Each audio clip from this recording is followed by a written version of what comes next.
Hello बच्चों, कैसे हैं आप सब। उम्मीद करता हूं स्वस्थ एवं प्रसन्न होंगे। आज हम पढ़ेंगे लेंस की क्षमता या शक्ति। क्लियर। तो पहले हम इसे समझेंगे। आप जानते हैं उत्तल लेंस की प्रकृति जो होती है वो कैसी होती है? अभिसारी। ठीक है। अर्थात उत्तल लेंस प्रकाश किरणों को किसी एक बिंदु पर एकत्रित कर देते हैं। तो आप लिख सकते हैं क्या? प्रकाश किरणों को अभिसरित कर देते हैं। क्लियर। उत्तल लेंस प्रकृति अभिसारी, और जो ये लेंस होते हैं वो प्रकाश किरणों को अभिसरित कर देते हैं। क्लियर। अब हम देखेंगे अवतल लेंस के बारे में। तो जो अवतल लेंस होते हैं इनकी जो प्रकृति होती है वो अपसारी होती है। कैसी होती है? अपसारी। क्लियर। ये प्रकाश किरणों को अपसरित कर देते हैं। क्लियर। यानी कि अवतल लेंस प्रकृति अपसारी क्या करेंगे? ये प्रकाश किरणों को अपसरित कर देते हैं। क्लियर। उत्तल लेंस प्रकाश किरणों को अभिसरित कर देते हैं और अवतल लेंस प्रकाश किरणों को अपसरित कर देते हैं। क्लियर। तो लेंसों के द्वारा प्रकाश किरणों को अभिसरित या अपसरित करने की क्षमता को ही लेंस की क्षमता कहते हैं। क्लियर। डेफिनेशन हम लिखेंगे। लेंस द्वारा प्रकाश किरणों को अभिसरित या अपसरित करने की क्षमता को लेंस की क्षमता कहते हैं। क्लियर। इसे P से प्रदर्शित करते हैं। क्लियर। लेंस की क्षमता को किससे प्रदर्शित करते हैं? P से।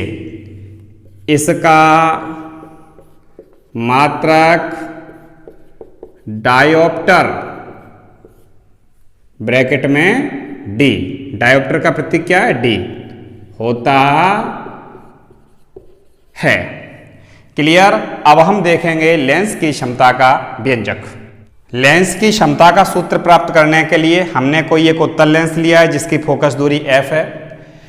इस उत्तल लेंस के मुख्य अक्ष के समांतर हमने कोई प्रकाश किरण AB आपतित कराई। प्रकाश किरण AB इस लेंस से अपवर्तन के पश्चात द्वितीय फोकस से गुजर जाएगी। क्लियर। अब हम ये देखेंगे कि आपतित प्रकाश किरण की दिशा और अपवर्तित प्रकाश किरण की दिशा के मध्य कितना कोण बन रहा है। तो आप देखेंगे आपतित प्रकाश किरण की जो दिशा है वो ये है और अपवर्तित प्रकाश किरण की दिशा है वो ये है। इन दोनों के मध्य जो कोण बनेगा उसको हम कहेंगे विचलन कोण। क्लियर। आपतित प्रकाश किरण की दिशा और अपवर्तित प्रकाश किरण की दिशा के मध्य जो कोण बनेगा उसे हम कहेंगे विचलन कोण, और विचलन कोण को हम शो करेंगे डेल से। किससे शो करेंगे? डेल से। अब आप थोड़ा ध्यान दें, ये वाला कोण और ये वाला कोण आपस में आपको कैसे दिख रहे हैं? एकांतर कोण है कि नहीं है? ये दो समांतर लाइनें जा रही हैं और इन समांतर लाइन को एक तिर्यक लाइन काट रही है। तो ये वाला कोण और ये वाला कोण एकांतर कोण होंगे। चूंकि ये कोण डेल है तो ये वाला कोण भी कितना हो जाएगा? डेल हो जाएगा। क्लियर।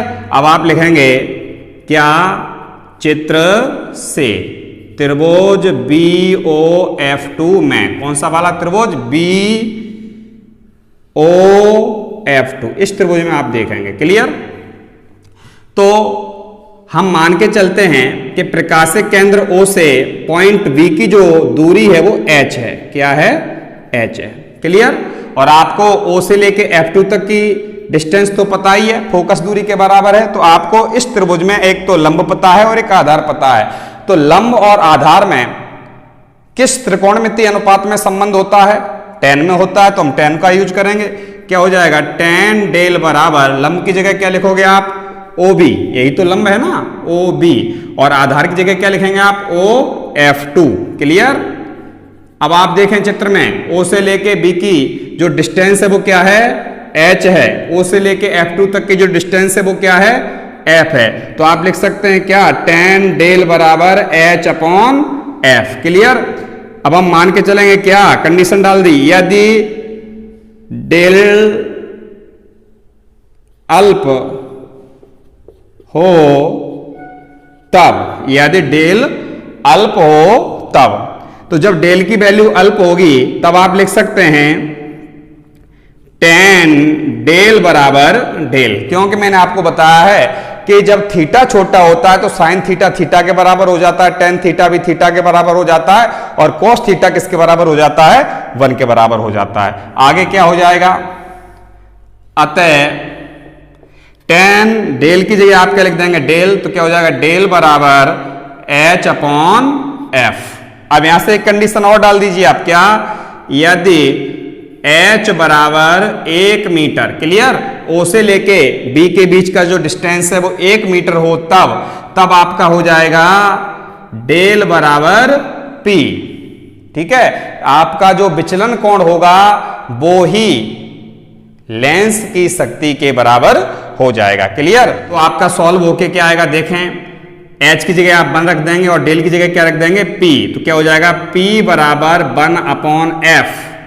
ध्यान दें, यहां पे जो आपने वैल्यू ली है वो किस में ली है? मीटर में। तो ये फोकस दूरी भी किस में आएगी? मीटर में। क्लियर? फोकस दूरी भी किस में आएगी? मीटर में। इस सूत्र को हमने थोड़ा साइड से लिख लिया, क्या? P बराबर 1/F और मीटर। अब इससे संबंधित कुछ 2-3 बातें हैं वो आप देख लें। फर्स्ट पॉइंट हम देखेंगे, यदि लेंस की फोकस दूरी कम हो तब। तो यहां से आप देखें कि जो लेंस की शक्ति है और जो लेंस की फोकस दूरी है एक दूसरे के व्युत्क्रम हैं। तो जब आपकी फोकस दूरी कम होगी अर्थात F की वैल्यू कम होगी तो P की वैल्यू क्या आएगी? ज्यादा आएगी। क्लियर? तो क्या हो जाएगा? यदि लेंस की फोकस दूरी कम हो तब लेंस की शक्ति या क्षमता भी कहते हैं अधिक होगी। क्लियर?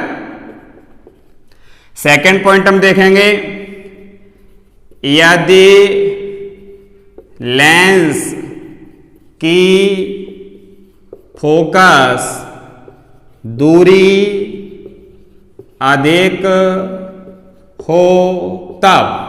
आप पुनः सूत्र से देखो, लेंस की शक्ति और फोकस दूरी एक दूसरे के व्युत्क्रम के बराबर हैं। तो जब फोकस दूरी अधिक होगी तो शक्ति कैसी होगी? कम। यानी कि व्युत्क्रम का मतलब है दोनों राशियां एक दूसरे के विपरीत चलेंगी। फोकस दूरी अधिक तो शक्ति कम, फोकस दूरी कम शक्ति अधिक। तो आप देखो, यदि लेंस की फोकस दूरी अधिक हो तब लेंस की क्षमता कम होगी। क्लियर? अगर आपसे कह दिया जाए कि अवतल लेंस है तो उसकी शक्ति धनात्मक होगी कि ऋणात्मक? तीसरा पॉइंट हम देखते हैं, अवतल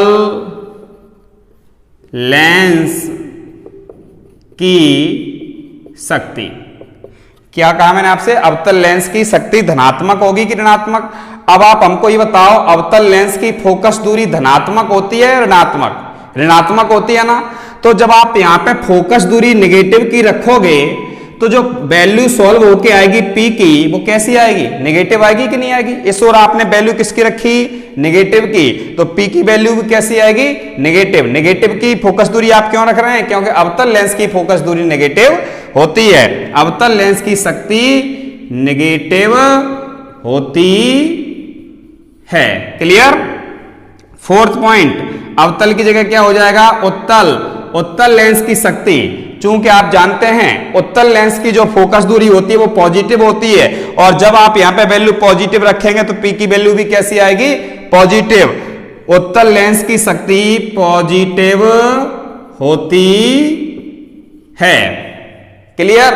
एक बात और हम आपको बता दें कि जो चश्मे का नंबर होता है, आपने सुना होगा कि उसके इतने नंबर का चश्मा लगा है, 0.02, 0.5, 0.1, एक नंबर का। तो जो चश्मे का नंबर होता है वो वास्तव में लेंस की क्षमता या शक्ति ही होती है। क्लियर। तो लेंस की क्षमता या शक्ति को सामान्य भाषा में हम चश्मे का नंबर भी कह देते हैं। क्लियर। अब मैं आपको एक क्वेश्चन दूंगा जिसको आपको सॉल्व करना है। तो आपका क्वेश्चन है, एक लेंस की फोकस दूरी 20 सेंटीमीटर है तो इसकी क्षमता ज्ञात करें।